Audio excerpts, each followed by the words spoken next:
Hello everyone and welcome to this week's episode of Naughty Neighbours.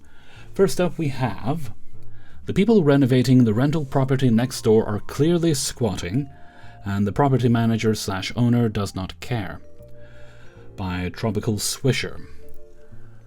We live on a nice, quiet cul-de-sac with normal neighbours. The exception is one property that is a rental. It has been the problem child of our cul-de-sac for years, before I even moved in. We've had normal people live there occasionally, but usually it's seedy people moving in and harassing everyone. But that's beside the point for now. A few months ago, the most recent tenant moved out, and the owner decided to do some much-needed renovations before renting it out again. The people they have sent over here have been causing issues with us over the last couple of months. The biggest one happened when I had tree services come out. My property is hard to access, but they needed to use the driveway of a vacant lot between me and this rental. The owner of the vacant lot has an old broken-down work van parked in the driveway, and I have a good relationship with him, so I reached out to ask if we could move it to the curb temporarily so they can set up the crane, and he was fine with this. I wonder what the laws are like there. I know in the UK you cannot have... Well, it depends on what your tax insurance is. Anyway, sorry, just my brain wandering. I had a tow truck come out and move it to the curb in front of his property, not in any way in front of the rental. One morning, a couple of days after the tree service, but before I could move the van back, I see someone loading the van on the back of a tow truck. I come out and stop them and ask what they're doing. They show me a Facebook post of someone supposedly doing renovations on this house, selling the van for $500. In his post, he blatantly lies and says, "This has been parked in my yard for over a year and I need it gone." Yeah, that is Grand Theft Auto is what that is. First off, he doesn't own the house, he was just some random flooring subcontractor. Second, it's not in front of the house. It's in front of the property of the van owner. Third, it's been parked there for a week, not over a year. The poor guy picking it up already paid him the $500, well, that's his own lookout. No sympathy for not checking the papers, which he didn't because the guy didn't have them. Screw him. The van owner showed up after I called him, and we got screenshots of the post and the profile. I reached out to the property owner, and he claims he has no idea who the guy is. Doesn't seem to really care that someone working on his property just committed a crime. Since then, I've noticed a truck that seems to be constantly parked out front of the house day and night. Who I assume is the main contractor doing the renovations has been at this house day and night for over 2 weeks now.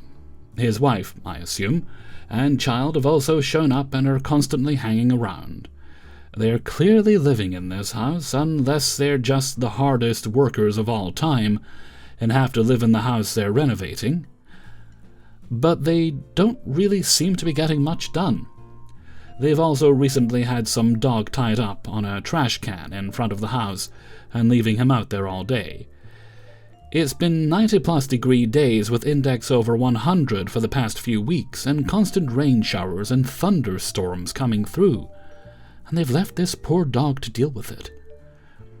I also told the property manager about this and threatened to call animal control to take him away, as you cannot legally have an animal tied up without shelter in harsh conditions where I live. It's illegal. Again, he doesn't give a shit. All he's told me so far is, no one should be living there right now. Yet it's becoming more and more apparent that they do. My neighbor, who lives right next to the rental, called me the other night saying the wife was wandering in circles in the cul-de-sac pushing a stroller for like 5 or 6 hours. Again, on a very hot day, she was in NPC mode, I see. Then she came to my neighbor's property and kept moving her trash can in front of her driveway for some reason. She caught her doing it and asked what she was doing, and she just got ignored. Then the woman was later standing in front of my neighbor's house, taking pictures of the house and just creeping around. At one point she was throwing stuff into my neighbor's yard. My neighbor threatened to call the police if she didn't fuck off. She reached out to the property manager, who said, and I quote, Yeah, I think she's a little touched. Again, doesn't care that the people he supposedly hired to clean out his house are not only living there, but are now harassing people in the cul-de-sac and are apparently mentally unwell. Yeah, he doesn't live there, so why would he care? Yeah, that's probably his point of view. My neighbour has a better vantage point of the cul-de-sac. I mean, let's hope that when the renovations are done, if they're ever done, it's so they can sell the house. Hopefully to somebody sane.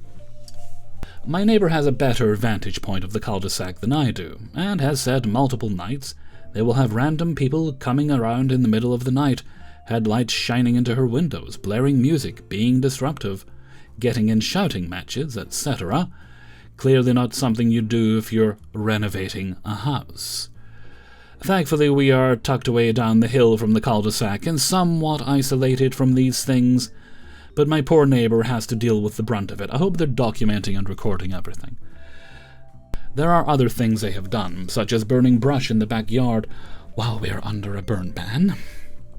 And 2 days after, I had to call the fire department, as a log rekindled back there while no one was there, and they could have potentially spread to the entire forest behind our house, which would have been disastrous for probably 100 plus homes in the area.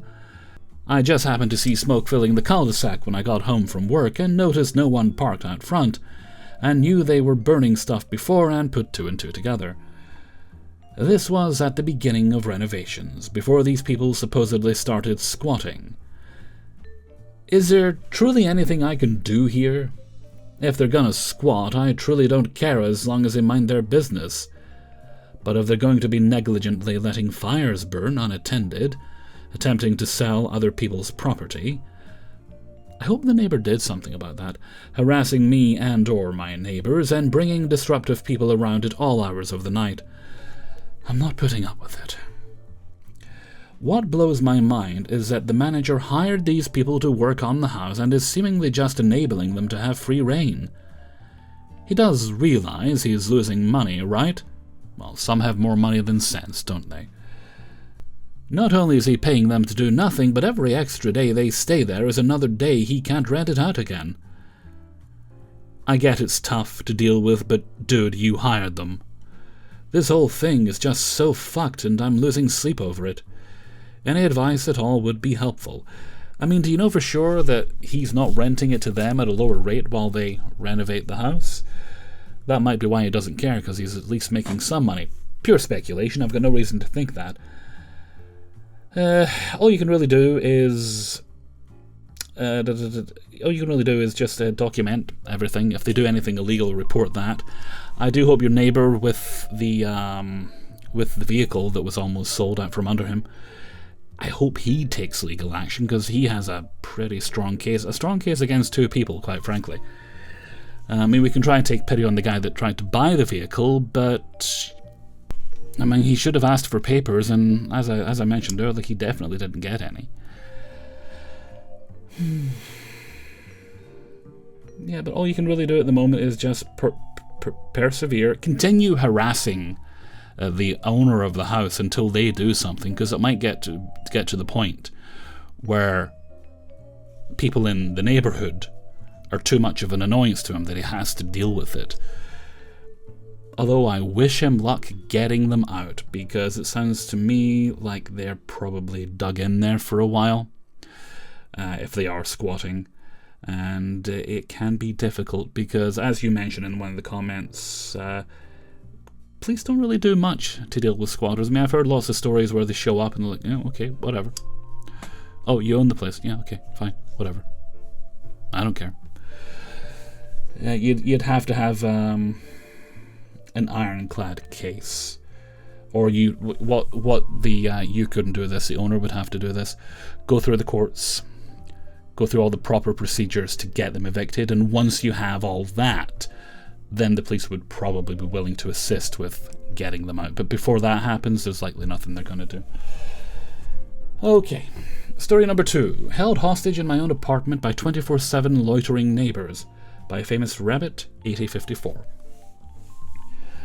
Writing to address a series of ongoing and increasingly disruptive issues involving my neighbour and his family. What initially began as minor inconveniences has escalated into a pattern of behaviour that significantly infringes upon my privacy, peace, and overall quality of life in my home. Initially, I observed frequent and somewhat unusual activity from his brother, who would repeatedly walk back and forth to his vehicle whenever I was outside. He would often attempt to engage me in conversation, but his low speaking volume consistently made it impossible to understand what he was saying. While I initially tried to adapt to these occurrences given our apartment living situation, the behavior of the family, particularly my neighbor, became increasingly concerning and felt like a form of harassment. A significant point of concern involves my second-story garden. On numerous occasions, when I would be tending to my plants, I noticed either his brother moving around purposefully or my neighbor deliberately sitting on his porch, smoking and drinking. During these times, he would make highly inappropriate comments, specifically discussing my mother and expressing a desire to date her. To establish a clear boundary and deter further observation, I installed a visual barrier, a tarp, on my balcony. Furthermore, my mother directly messaged him, unequivocally stating her lack of interest and requesting that he cease all inappropriate remarks and attempts to communicate with me. Following my mother's intervention, direct conversational overtures from him have largely subsided. However, his presence and related disruptive behaviors have persisted and, in some ways, intensified. He is almost constantly positioned on his porch throughout the day, and well into the late hours of the night. During this time, I am frequently subjected to loud bodily noises such as burping and flatulence. Well, we all do it. As well as the inaudible cracking open of numerous beer cans. Compounding this, the persistent odor of cigarette smoke permeates my living space. Oh, that must be nasty.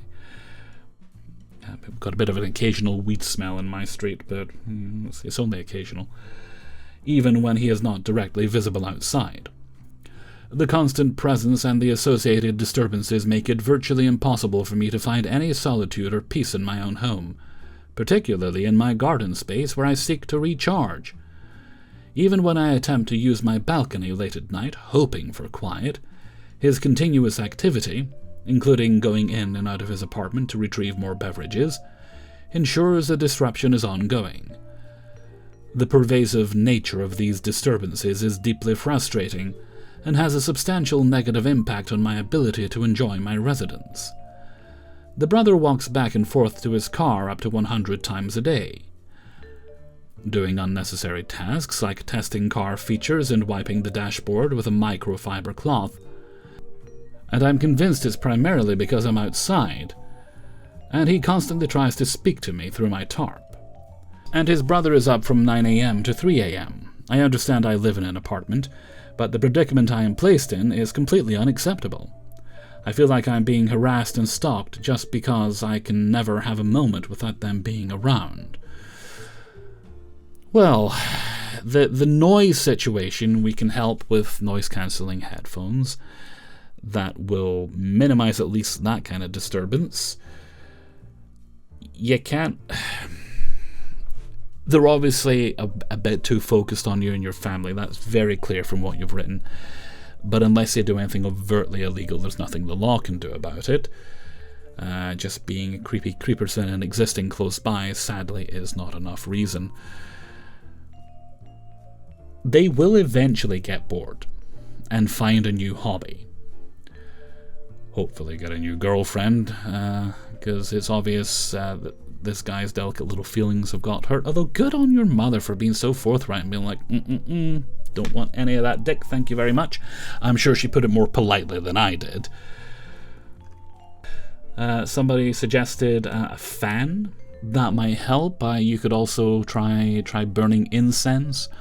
Or, I've got one of these cool little things. It's battery powered, so if there's a concern of, a fire hazard, you get it's like canisters you put in it. It dispenses, like, you just set your preferences. It dispenses pleasant smells into there. That might help a bit with those issues. I honestly think the rest of it, they will eventually just get bored and find a new hobby. They'll eventually realize the thing is, you might be reacting even unconsciously right now, so just try not to give anything to them. And when they realize they're not getting what they want, it'll stop being fun for them. because I think it is being done right now to annoy you. And it does seem that that's just the level it's at. I don't know these people, so I can't say it won't escalate, but there doesn't seem to be an escalation. It seems to just be an even pattern of behaviour of being a massive wanker. I wish you luck with it, and I hope it doesn't go on for much longer. Story number 3. My neighbours turned their residential house into an outdoor restaurant and bar, and they are ruining my life. By Benefit Quiet, 3097. I need to vent because I feel like I'm losing my mind. Before I start, I live in a small town. I already live next to a hotel, which is annoying enough on its own. Let's just say the things I hear through the walls are abysmal.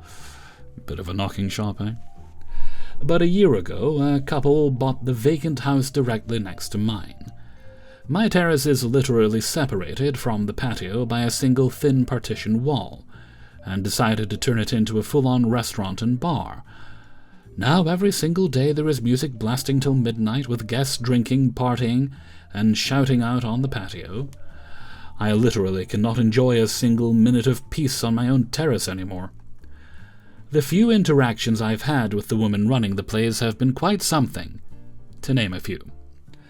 On several occasions they started burning some stuff on their patio, sending a massive cloud of smoke blowing straight over to me. After the second time, I walked over and asked if they could at least give me a heads up next time. A few days later, someone starts frantically pounding on my door like a SWAT team. I look out the window and see her outside. I open up, and she immediately starts yelling at me for supposedly using her trash bin instead of mine. I went outside to check, and surprise, surprise, it was actually my bin. Sounds like she's been using your bin. Shortly after that, they started burning stuff again. Other neighbours have already complained to them about the noise, but they just ignore everyone and keep doing whatever they want. Even the police are doing nothing. I'm thinking about moving because it's truly unbearable. Am I just being bitter? Or would you guys feel the same? I would, but there's a little bit more. Edit. Okay, you're about to answer some questions I think we all had. Since some people were asking in the comments, there are both commercial and residential buildings in my area. The building next to mine was a residential property that stood empty until they began renovating. There is another bar and some shops here too, but they are nowhere near as loud and don't have a patio. They most certainly have a permit, otherwise they wouldn't have been allowed to open. Right, okay, so we know they're legal. Can you not check that to be sure that they have a permit? I'd also wonder whether or not they're doing everything within compliance. I mean, they've bought a residential property and turned it into a commercial property. I think there'd be work and money that would be required to do that, so maybe just for the sake of everyone's safety, we need to get that properly investigated, yes. And if everything is on the up and up, then I'm genuinely sorry to say I think your only viable solution will be to wait until they go bust, because it's so hard to make a business work these days, unless it's a popular space, depending what competition's like in the area. Or, as you said, move. If moving's an option, it really depends how much you like the area and how much you're willing to wait it out. Because personally, I wouldn't want to be surrounded by too many businesses. Where I live, there are businesses. I live on a bit of a hill, it's mostly residential, and in the middle of all that activity, you've got 4 shops. Actually, is it still 4 shops? That one. 3 shops. It used to be 4. You used to have a post office, a butcher's, a newsagent's, and a Jim's. The guy that owned it was called Jim. Which was just another, it was like a small grocery store, very small, kind of dingy, but yeah, it was alright. I mean, they were friendly enough. The point is, I get what you're saying. Things can be mixed, but that doesn't mean that everybody doesn't still have to get along. Are they making noise beyond allowed times? Are they making noise that's excessive beyond the decibel limit that's allowed? These are questions all worth asking and answering. If none of that comes out to your satisfaction, maybe it wouldn't hurt to start looking for another place. You might find something more suitable, or at least something a little bit quieter. I hope for the best. Story number 4. Bizarre encounter by Office already. FFS?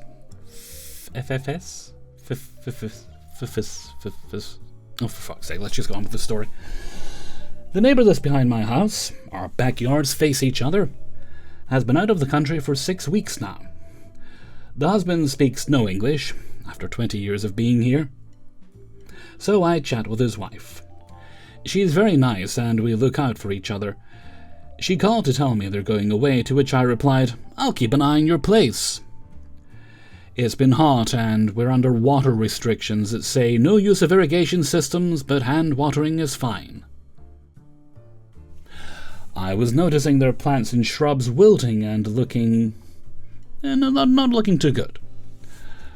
I went into their backyard yesterday and watered their roses, clematis, hostis, etc. That was very nice of you. As I was moving the hose to water their front plants, the neighbour beside them came and asked what I was doing. I don't know him past a hello, but for 10 years I've been buying the neighbourhood kids Christmas presents, and he always gives me a great bottle of wine. I said that their plants are dying and needed watering. His face went dead white, and he became visibly uncomfortable. He said that some water was dripping from the connection, and I said that all hoses do that. He tried tightening it with a wrench, but it didn't budge. He came out on the front lawn and watched me as I watered. When I turned the corner, he backed off, but would send his 5-year-old every 2 minutes to see if I was still there. Twice he turned the spigot wheel down 50%, and why is he even touching it? Until I told him I needed it open fully or it would take me twice as long to water. I was getting irritated, but held my tongue. As I finished watering, he came out to ask me if I was done already. I asked him, "Why do you care so much that I'm watering their plants so they don't die?" He said he's not bothered at all, to which I replied, "You are visibly shaken that I'm doing this, and I can't figure out why." He said that Charles, the husband, told him they were going away, and could he watch over things while they were gone. That means that I am responsible for their hose and water. You being here doesn't fit with him asking me to watch over things. Well, j'accuse, sir. I say to you, you should have watered the plants already. Make sure they know that when they get home. I told him that Kathy called yesterday to say they were going away, and that I said, "Sure thing, I'll keep an eye out." He asked me if she specifically asked me to water things. I said no, but keeping an eye out for things would encompass this. He claimed that because Charles asked him, the house is his responsibility. I replied that you should have been watering then. He didn't tell me to water things. This went back and forth for a while. Then you're a fucking idiot. I finally said that his thinking was absolutely bizarre as I'm saving their garden, and I had nothing more to say about it. As I began to move the hose reel in the backyard, he told me he would do it, as he is responsible for the hose.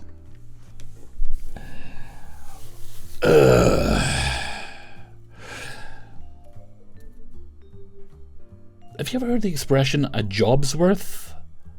He's acting like that, but it's not even a job. Dear oh dear. Alright. 5th and final story. Neighbours' family and workers are treating our yard like a shortcut and now riding ATVs through it by Ain't No Buffet. My wife and I bought our home a little over a year ago, and the situation with the neighbouring property has gradually become more frustrating and concerning. The setup is unusual. The same family owns approximately 6 to 8 houses near us, and uses several of the lots for a large greenhouse and flower shop operation, even though the surrounding land is residential. Our house is located on a dead end, and it sits perpendicular to one of their lots, which is essentially a 1.5-acre field with a small abandoned house near the front. Because of the layout, Cutting through our yard gives their workers, family members, friends, and visitors a much quicker route between the end of the public street and their property. Otherwise, they would have to walk all the way around the subdivision.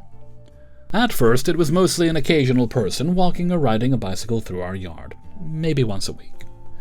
It now happens several times a week, and sometimes involves larger groups of kids walking directly up our driveway and through our front or side yard as though it is a public pathway. This weekend it escalated, and they began riding ATVs and dirt bikes through our property to access a public street. Are they even allowed to be on the public street with them? Leaving visible tracks in the grass, genuinely asking, I don't know, doesn't seem like they would be.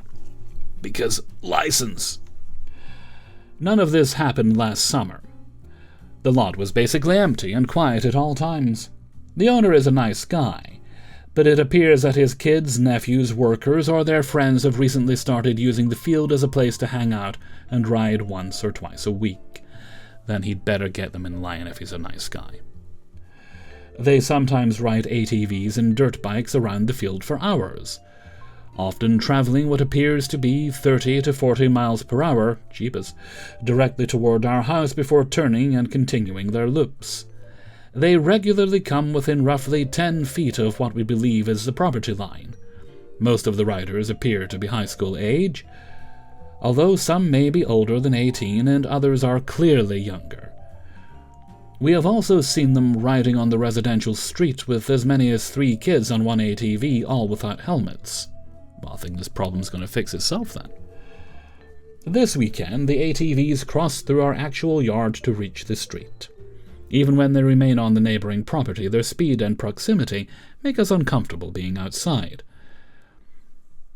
It would not take much for someone to lose control and crash out into our yard, our house, or someone standing outside. Groups of teenagers also frequently gather near the end of the lot and the dead end.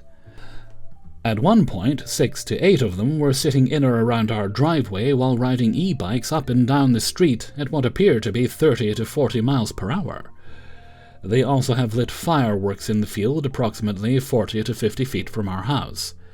There appears to be very little supervision or concern about how any of this affects the surrounding homes. One complication is that the exact property line is unclear. Well, you need to spend the money and get a survey done then. That's your only option here. Know what's yours and what's theirs. It appears that the previous owners may have placed part of a garden bed directly or on or very close to the line. When I first met the property owner, I mentioned that I was unsure where his land ended. He simply told me, "Cut as much as you want and I'll take care of the rest." Gave me a thumbs up and continued mowing. The area I mow definitely extends onto his property, but I have never minded because I have a riding mower and it keeps the area looking better, plus it's probably fun on a riding mower, I'd imagine. The previous owners of the house also loved this family and told us at closing that the owner would even allow us to put up tents in the field for parties, as long as we asked. That is what makes this difficult.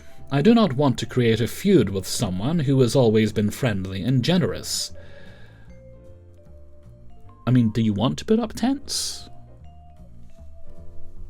I also worry that if I complain, he may suddenly become strict about the property line, or take issue with the portion I currently mow.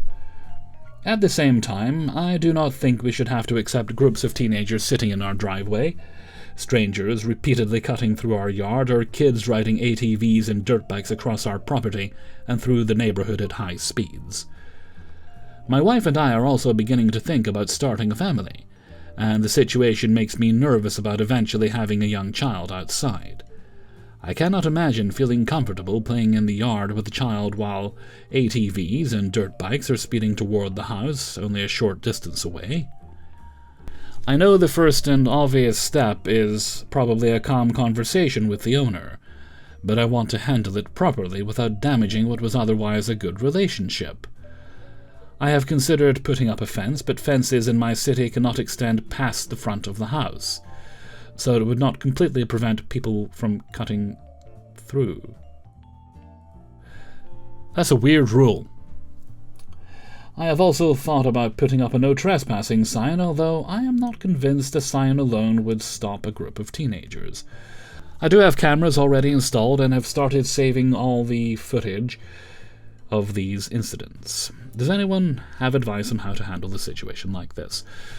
Well, it's like you said, simply that. You need to start by having a conversation. Simply explain that this is dangerous, and is it damaging your property in any way? Is it damaging the grass or anything like that? Because that shouldn't be happening. Regardless of whether or not it is, they still shouldn't be cutting through your property. I mean, one day they could hurt you. Yeah. And if he chooses to be a dick about it, it doesn't really matter, because either way, after that, what you then do is you have a survey done so you know exactly where your property lines lie. Get that fence installed as much as you can. Maybe you could apply for an exception. Again, such a weird, I'm sorry about that, weird fucking rule to not allow the fence to go all the way to the end of your property, then a gate to stop people coming in. Absolutely stupid. I know that's not your fault, you don't make the rules, but my goodness. That's how things like this happen. That's how so many of these silly neighbourhood disputes happen, because of these rules that some... Calm down. Someone who cannot find their arse with both hands wrote that rule. That's all I'm saying. But yes, after the conversation, know where your property is. Maybe you could do something other than a fence in that area.